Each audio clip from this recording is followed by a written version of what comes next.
Hello students, in this video we are going to learn how to find the prime factors of 138. For finding the prime factors of 138, we are going to write the number like so and will divide it using prime numbers.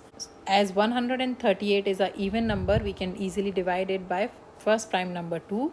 2 times 6 is 12, 1 is remainder. This becomes 18. 2 times 9 is 18.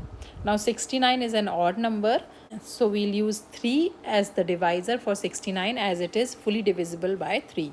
3 times 2 is 6, 3 times 3 is 9. And now 23 is a prime number, it is only divisible by number 23. So 23 times 1 is 23.